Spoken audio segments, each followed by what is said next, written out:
Saudara-saudara kaum muslimin rahimakumullah, setiap penganut agama di dunia ini mempunyai sesuatu kitab yang dianggapnya sebagai kitab suci. Orang Hindu punya kitab Weda, orang Buddha punya kitab Tripitaka, Yahudi mempunyai Taurat, Nasrani mempunyai Injil, penganut Konghucu punya kitab Tao Te Ching, orang Majusi punya kitab Zen Avesta, orang kebatinan punya kitab Serat Centani, Hidayat Jati, Darmo Gandul atau Gatoloco. Sementara kita umat Islam oleh Allah diberikan Al-Quranul Karim. Mengapa kita yakini Quran ini sebagai kitab suci? Pertama, ia bebas dari intervensi dan investasi manusiawi. Ia sepenuhnya, baik isi maupun redaksi, adalah produk dari Allah Subhanahu wa ta'ala. Kita yakini Quran kitab suci karena sampai hari ini belum ada seorang pun yang sanggup membuat seperti itu. Suatu kitab hanya dinamakan suci kalau dia bersih dari investasi dan intervensi manusia. Al-Quran ini sejak turunnya 14 abad yang lalu telah menantang. Wa in kuntum fi raibin mimma nazzalna ala abdina fa'tu bi suratin min mislih. Apabila kamu ragu-ragu terhadap kebenaran Quran yang kami turunkan kepada hamba kami Muhammad, atau kamu menyangka Quran itu cuma bikinan Muhammad saja, cobalah kamu buat satu surah saja semacam Al-Quran. Apabila kamu tidak mampu melakukannya seorang diri, wada'u syuhada'akum, ajak seluruh teman-temanmu. Sejak tantangan ini turun 14 abad yang lalu, sampai hari ini tidak seorang pun yang sanggup membuat satu surah saja semacam Al-Quranul Karim. Barangkali belum pernah ada yang coba-coba. Sudah. Di antaranya apa yang dilakukan oleh Musailamah Al-Kazzab. Dia mencoba membuat satu surah semacam Al-Quran yang kalimatnya sudah berbentuk bait-bait syair, tapi isinya jauh panggang daripada api. Yang kedua, kita yakini Quran sebagai kitab suci karena isi dan ajarannya sesuai dengan fitrah manusia. Suatu kitab dinamakan suci kalau ajarannya sejalan dengan fitrah manusia. Misalnya, manusia secara fitrah, kalau dia laki-laki normal nafsu kepada perempuan, itu fitrah. Perempuan suka kepada laki-laki, itu fitrah. Kalau ada kitab suci tapi melarang manusia untuk kawin, kesuciannya perlu diselidiki. Quran kitab suci sejalan dengan fitrah manusia, maka ia menganjurkan manusia yang mampu untuk melangsungkan perkawinan. Contoh lain, secara fitrah manusia perlu makan. Kalau ada kitab suci yang melarang manusia puasa saja siang malam terus menerus, itu kan sama juga nyuruh orang mati. Quran sesuai dengan fitrah manusia, maka dalam Islam puasa wisol, puasa ngableng, apa itu istilahnya, puasa nyambung dari pagi sampai sore sampai malam sampai pagi lagi puasa terus, bukan saja tidak boleh, malah haram hukumnya. Kenapa? Itu bertentangan dengan fitrah manusia. Yang ketiga, kita yakini Quran sebagai kitab suci karena isinya tidak kontroversial. Isinya tidak saling bertentangan satu sama lain. Di ayat manapun Quran mengajarkan Allah itu Esa. Satu kali dia berkata haram, dia akan tetap berkata haram.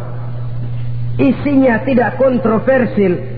Sebab kalau ada kitab suci, di satu pihak mengajarkan Tuhan Esa, di lain ayat mengajarkan Tuhan 3, di lain ayat lagi mengajarkan Tuhan 4, kitab kacau namanya. Bagaimana suatu kitab bernama suci kalau isinya kontroversial satu dengan lainnya?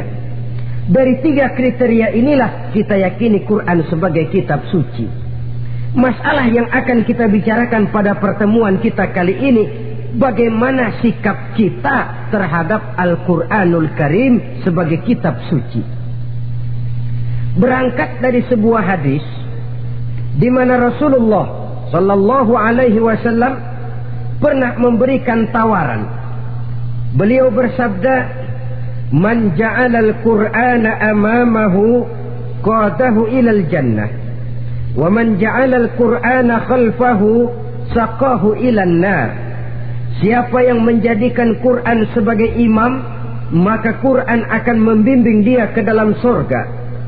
Tetapi siapa yang menjadikan Quran sebagai makmum, maka Quran akan mendorong dia ke dalam neraka. Pilihan terserah kita. Siapa yang menjadikan Quran sebagai imam, ditempatkannya Al-Quran di depan, dia ikuti petunjuk dan ajaran Al-Quran, maka Quran akan membimbing dia ke surga. Surga dunia, lebih-lebih lagi surga akhirat. Tetapi sebaliknya, siapa yang menempatkan Quran di belakangnya, dia belakangi Al-Quran, dia belakangi perintah dan ajaran-ajaran Al-Quran, dia perturutkan hawa nafsunya dalam kehidupan ini, maka Quran akan mendorong dia ke dalam neraka. Ya, neraka dunia, lebih-lebih lagi neraka akhirat. Pilihan terserah kita. Saya mau tanya, kira-kira Quran dalam hidup kita jadi imam apa jadi makmum? Imam apa makmum? Kalau Quran jadi imam, artinya kita umat Islam jadi makmum. Resiko dan logika tentu, makmum harus ngikuti imam. Imam takbir, makmum takbir. Imam ruku, makmum ruku. Imam sujud, makmum sujud. Imam tahiyat, makmum tahiyat. Itu namanya Quran jadi imam, kita jadi makmum. Artinya dalam terjemahannya pada kehidupan, kalau merah kata Quran, merah kita kata. Hijau kata Quran, hijau kita bilang. Ke barat kata Quran, ke barat kita pergi. Ke timur kata Quran, ke timur kita berangkat. Halal kata Quran, halal kata kita. Haram kata Quran, haram kita bilang. Itu Quran imam, kita makmum. Nyatanya kadang-kadang kontras. Nyatanya kadang-kadang paradok. Merah kata Quran, hijau dong kata kita. Halal kata Quran, remeng-remeng kata kita. Ke barat kata Quran, ke timur kita pergi. Dalam praktek kita mau jadi makmum, Quran kita suruh jadi imam. Kita sesuaikan Quran dengan selera kita. Mana-mana ayat yang menguntungkan, mana ayat yang sesuai dengan mau kita, itu yang kita baca kuat-kuat. Itu yang kita canangkan ke tengah masyarakat ramai. Tapi manakala Quran itu bertentangan dengan nafsu kita, bertentangan dengan gaya dan kepribadian kita, kita umpetin itu Quran. Kalau kita cuma umpetin lumayan, kadang-kadang kita tuduh Quran ketinggalan zaman. Kita anggap Quran tidak relevan lagi dengan situasi dan kondisi. Kalau sudah begitu, sudah menyeberang terlalu jauh namanya. Saudara-saudara kaum muslimin rahimakumullah, inilah makna hadis Nabi yang diriwayatkan dari Imam Ali bin Abi Thalib. Bersabda Rasul, "Man qara'al Qur'ana fastazharahu fa ahalla halalahu wa harrama haramahu adkhalahul jannah." Barang siapa yang membaca Al-Quran lalu memperhatikannya, kemudian menghalalkan yang halal dan mengharamkan yang haram, maka Allah akan memasukkan orang itu ke dalam surga. Ya surga dunia, ya surga akhirat. Apabila kita renungi hadis ini, maka untuk berimam kepada Al-Quran ada 3 jalan utama yang harus kita laksanakan. Pertama, dari kalimat man qara'al Quran, barang siapa yang membaca Al-Quran. Ini artinya siapa yang ingin menjadikan Quran sebagai imam di dalam kehidupan, jalan pertama yang harus ditempuhnya menanamkan kegemaran membaca Al-Quranul Karim. Al-Quran gharibun fima baina qaumin la yaqra'una. Quran akan jadi asing, Quran akan jadi aneh kalau terletak di tengah rumah orang Islam yang tidak suka membaca Al-Quranul Karim. Jadi langkah pertama, tanamkan kegemaran membaca Al-Quran. Saya tidak menyalahkan kalau remaja kita gandrung kepada Stevie Wonder. Baik kalau mereka senang kepada suara emasnya Michael Jackson atau suaranya Madonna. Tapi kalau sampai harus mengalahkan kecintaan mereka kepada membaca Al-Quran, ini ironi. Sebagai orang tua, kalau anak-anak kita buta huruf Latin, katanya menghambat pembangunan. Bahkan pemerintah saja menggalakkan bebas 3B itu. Buta aksara diantaranya, supaya rakyat bisa membaca huruf Latin. Kalau anak-anak kita buta huruf Latin, katanya menghambat pembangunan. Bagaimana kalau anak-anak kita buta huruf Quran? Jelas saja menghambat proses kesadaran dan kebangkitan dari dunia Islam itu sendiri. Satu contoh ringan. Dulu sebelum pembangunan merata, listrik belum lagi masuk desa, kampung gelap, rumah pakai lampu minyak. Kalau kita masuk kampung, terasa banyak orang Islam. Kenapa? Di rumah sebelah sana kita dengar anak muda sedang latihan baca rawi, sebelah sini ibu-ibu sedang selawatan, di rumah sana remaja sedang baca Quran. Pembangunan maju, listrik masuk desa, alhamdulillah. Tapi apa yang kemudian terjadi? Proses pergeseran nilai. Setelah listrik masuk desa, radio main kenceng-kencengan, televisi main gede-gedean, baca Quran sudah barang aneh, langka. Tengoklah sekarang kalau kita masuk kampung, ada yang remaja sedang baca Quran, rasanya kok aneh, nggak umum. Sesuatu yang baik malah menjadi nilai-nilai keanehan. Saudara-saudara kaum muslimin rahimakumullah, tanamkan kegemaran membaca.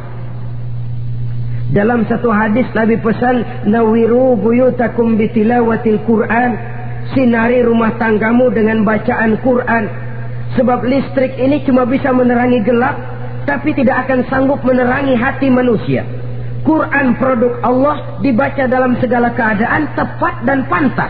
Lihat saja, orang sedih baca Quran, terhibur. Orang gembira baca Quran, tidak lupa diri. Di rumah mewah ada yang baca Quran, bagus. Di gubuk reot di pinggir kali ada yang baca Quran, cocok. Orang kawin dibacakan Quran, bagus. Orang mati dibacakan Quran, tidak jelek. Dalam segala keadaan, in all season, bahasa kerennya, dia pantas dibaca. Saudara-saudara, bahkan orang sakit gigi pun kalau dengar baca Quran tidak marah. Coba lihat. Dia senang benar lagu Michael Jackson, tapi giliran sakit gigi, coba setelin lagu Michael Jackson kalau nggak mencah-mencah. Kamu gila apa nggak tahu saya lagi sakit gigi, tapi coba bacakan Quran. Dia pasti tidak marah. Begitu besar daya pengaruhnya. Bahkan Abu Jahal sama Abu Lahab pernah rapat. Kata Abu Jahal sama Abu Lahab, Mas Lahab, gini loh mas. Kenapa? Ini saya pikir-pikir salah satu yang menyebabkan kenapa saudara kita banyak ikut ajaran Muhammad, mereka kalau sudah dengar bacaan Quran terpesona. Jadi kita blokir saja. Caranya gimana? Kasih pengumuman kepada Quraisy, jangan sekali-kali mau dengerin Muhammad baca Quran. Kamu juga jangan. Dan kamu, saya pun begitu. Mari kita janji, tidak mau dengar bacaan Quran. Salaman, pulang ke rumah masing-masing. Dapat 1 hari tahan, 2 hari bertahan, 3 hari, seminggu ke atas, Abu Jahal mulai ada semacam rindu, kangen, pengen dengar ayat Quran. Karena secara pribadi dia mengakui keindahan gaya bahasanya jauh lebih tinggi dari kemampuan penyair Quraisy. Isi ajarannya sangat dalam dan menyentuh segi-segi kehidupan manusia. Nggak tahan Abu Jahal, kayak dikin-dikin hatinya. Keluar rumah mindik-mindik, ngumpet-ngumpet, ngempet di rumah Nabi, pengen dengar Nabi baca Quran. Rupanya Abu Lahab sama. Pikir Abu Lahab nggak bakalan keluar. Abu Lahab berpikir Jahal pasti di rumah. Dua-duanya bareng berangkat ke rumah Nabi. Cuma yang satu dari sebelah barat, yang satu dari sebelah timur. Ngempet, ketemu di sudut, sama-sama kaget. Jahal, loh kamu Lahab? Iya, kamu ngapain? Lah kamu ngapain? Akhirnya sama-sama malu, sama-sama tidak bisa menahan diri, akhirnya sama-sama ngakuin. Bagaimanapun kita harus akui bahwa Al-Quran ini mengandung daya pesona yang sangat luar biasa. Itu dari segi bacaan, belum lagi dari segi ajaran, belum lagi dari segi isi. Tanamkan kegemaran membaca Al-Quran. Sampai-sampai Nabi katakan, innallazi laisa fi jawfihi syai'un minal Quran kal baitil kharib. Orang yang dari tenggorokannya belum pernah keluar ayat Quran barang sepotong pun, belum pernah ngaji barang seayat pun, itu orang kata Nabi kal baitil kharib, kayak rumah kosong. Rumah kan kalau kosong biar bagus, mewah, besar, perabotannya lengkap. Kalau kosong angker, setan kuntilanak memedi betah benar di situ. Saudara-saudara kaum muslimin rahimakumullah, dalam satu percontohan Nabi mengatakan begini, masalul mu'minil ladzi yaqra'ul Qur'an kamasalil utrujah rihuha thayyibun wa ta'muha thayyibun. Orang mukmin yang suka membaca Quran adalah ibarat buah utrujah, baunya wangi, rasanya lezat. Kira-kira kalau di negeri kita buah apa utrujah itu? Semacam jeruk yang manis lah. Sudah baunya wangi, rasanya enak. Itu buah. Orang mukmin yang suka baca Quran kayak buah itu. Baunya wangi, rasanya enak. Artinya syiarnya hidup, isinya memang orang mukmin. Sebaliknya, wa masalul mu'minil ladzi la yaqra'ul Qur'an kamasalit tamrah la riha laha wa ta'muha hulwun. Orang mukmin yang tidak suka baca Quran kayak korma. Rasanya emang manis, cuman kagak ada baunya. Artinya apa? Syiarnya kurang. Kalau orang belum tapi kenal kan kagak mau makan korma. Kenapa? Nggak ada baunya. Daya tariknya kurang, walaupun rasanya enak. Kalau daya tariknya nggak ada, kan nggak ada iklannya, tidak ada syiarnya. Itu orang mukmin yang tidak suka membaca Quran. Ibarat buah, nggak ada baunya, walaupun rasanya enak. Orang kurang tergerak, kurang syiar, kurang daya tarik. Sebaliknya, wa masalul munafiq allazi yaqra'ul Qur'an kamasalir raihanah rihuha thayyibun wa ta'muha murrun. Orang munafik yang suka baca Quran seperti buah raihanah. Apa itu? Baunya wangi, rasanya pahit. Orang munafik baca Quran kayak buah itu. Baunya sih enak, cuman rasanya pahit. Yang munafik baca Quran, syiarnya sih lumayan, daya tariknya hebat, isinya munafik. Nah, paling jelek orang munafik yang nggak suka baca Quran. Wa masalul munafiqil ladzi la yaqra'ul Qur'an kamasalil hanzalah laisa laha rihun wa ta'muha murrun. Orang munafik yang tidak suka baca Quran seperti buah hanzalah, sudah nggak ada baunya, rasanya pahit lagi. Kalau buah pacek kali. Udah baunya kagak ada, kalau dimakan bikin orang celeng. Saudara-saudara kaum muslimin rahimakumullah, tanamkan kegemaran membaca Al-Quran, karena membaca Al-Quran merupakan ibadah yang besar. Bahkan kata Nabi, afdalu ibadati abdi qiraatul Quran. Nilai ibadah yang paling baik dari hambaku adalah ibadah membaca Al-Quran. Dalam solat pahalanya lebih besar di luar solat daripada di luar solat. Dengan wudu pahalanya lebih besar daripada tanpa wudu. Mengerti pahalanya lebih besar daripada tidak mengerti. Tapi tidak mengerti pun jangankan membaca, mendengar saja orang baca Quran dengan baik sudah didoakan untuk mendapat rahmat. Berpahala mendengar bacaan Al-Quran walaupun tidak mengerti. Apalagi membaca sendiri, apalagi mengerti apa yang kita baca, tentu pahala itu akan jauh lebih besar. Ini yang pertama. tanamkan kegemaran membaca Al-Quranul Karim. Yang kedua, dalam hadis tadi, fastazharuhu, man qara'al Qur'ana fastazharuhu, siapa yang membaca Al-Quran kemudian memperhatikannya. Jadi kalau kita mau berimam kepada Al-Quran, setelah menanamkan kegemaran membaca, yang kedua, perhatikan, pahami isinya. Jangan seperti monyet pakai mahkota, ketawa girang, cengengesan, tapi dia tidak tahu arti kebesaran mahkota yang disandangnya itu. Bangga dengan Al-Quran, tapi apa kandungannya kita tidak mengerti. Untuk memahami Al-Quran ini, caranya bagaimana? Tentu mudah saja.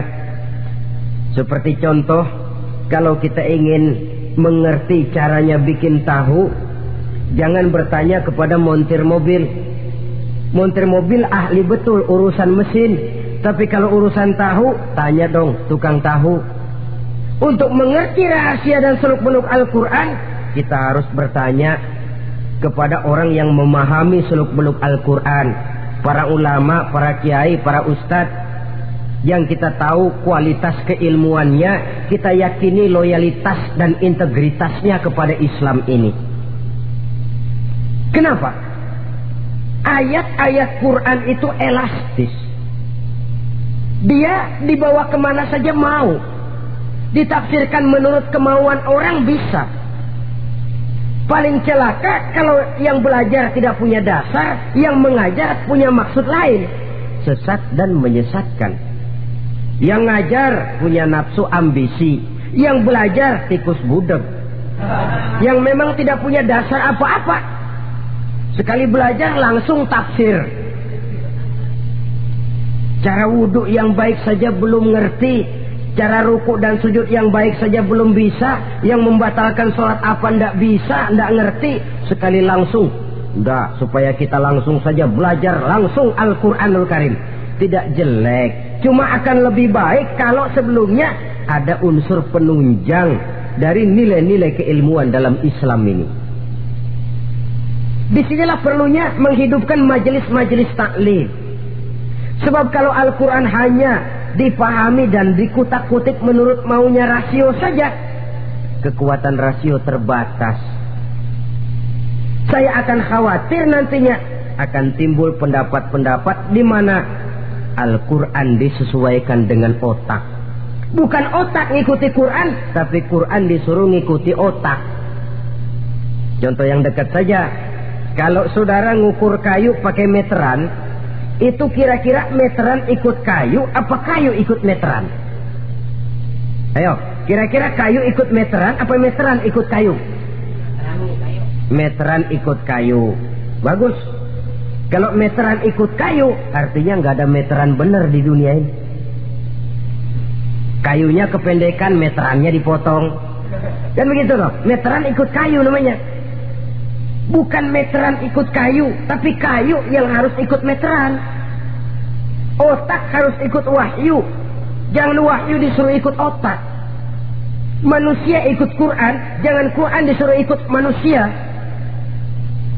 Dan kaum orientalis, ya, orang barat di luar Islam yang mendalami, mempelajari Islam dengan tujuan mencari kelemahan Islam untuk menghantam umat Islam, itu sengaja mencari ayat-ayat yang mereka kumpulkan untuk menghantam umat Islam, supaya mereka meragukan Qurannya untuk kemudian pada suatu saat meninggalkan Quran sama sekali. Timbullah pendapat ada ayat Quran yang sudah tidak sesuai lagi katanya dengan situasi dan kondisi. Seolah-olah otak manusia sudah jauh lebih pintar daripada Al-Quranul Karim. Saudara-saudara kaum muslimin rahimakumullah, inilah yang kita berlindung dari Allah. Sebab secara demikian, dengan kata lain, kita secara tidak sadar sudah mengurangi kemahamutlakan dan kesempurnaan dari Allah Subhanahu wa ta'ala. Untuk memahami Al-Quran, maka kita harus bertanya kepada ahlinya, mengaji, menghidupkan majelis-majelis taklim. Jangan sampai Al-Quran menjadi awam di tengah masyarakat Islam sendiri. Ini jalan yang kedua, memahami isinya. Sehingga dengan demikian, manakala Al-Quran dibacakan orang, pemikiran kita tidak lagi terpusat kepada kemerduan suara orang yang membaca, tapi tertuju kepada isi yang dikandungnya. Sehingga dalam kondisi semacam itu, boleh jadi tiap kali dibacakan Al-Quran, nilai iman makin tambah. Kita dengar orang baca, Alam taro kaifa fa'ala rabbuka bi ashabil fil. Terbayang oleh kita bagaimana Raja Abrahat dengan pasukannya mau menghancurkan Ka'bah. Bagi Allah cukup menurunkan burung ababil, hancur lebur Abrahat, raja besar dengan seluruh pasukan gajahnya, berantakan dibuatnya cuma dengan burung ababil. Allah maha besar, Allah maha kuasa. Tambah iman. Kalau tidak, ya seperti yang banyak terjadi. Quran menceritakan azab, kita malah kesenangan. Walakum azabun alim, kamu akan mendapat azab yang pedih. Kita teriak di pojokan, toyib, toyib. Allah, alhamdulillah. Digambarkan azab malah baik-baik. Bahwa kita suka, kita gemar kepada bacaan Quran dengan suara yang merdu, alhamdulillah. Akan lebih baik lagi kalau kita mengerti apa yang dibacanya. Sebab perintah membaca tersirat makna perintah untuk memahami. Perintah memahami tersirat makna untuk mengamalkan. Dengan kata lain, kita hanya bisa mengamalkan Quran dengan baik kalau kita mengerti isinya. Kita hanya bisa mengerti isinya kalau kita rajin membacanya. Baik membaca yang tersirat, baik membaca yang tersurat dengan petunjuk para alim ulama, para kiai, dan orang-orang yang ahli di bidang itu. Saudara-saudara kaum muslimin rahimakumullah, inilah jalan kedua. Upayakan memahami isinya. Hidupkan kajian-kajian agama, hidupkan majelis-majelis taklim. Jangan sampai Al-Quran asing di hati kita sendiri. Jangan sampai kita awam terhadap makna kandungan dan ajaran Al-Quran, sementara kita yakini bahwa dialah yang akan bisa membimbing kita menuju kebahagiaan sejak dari dunia sampai ke akhirat nanti.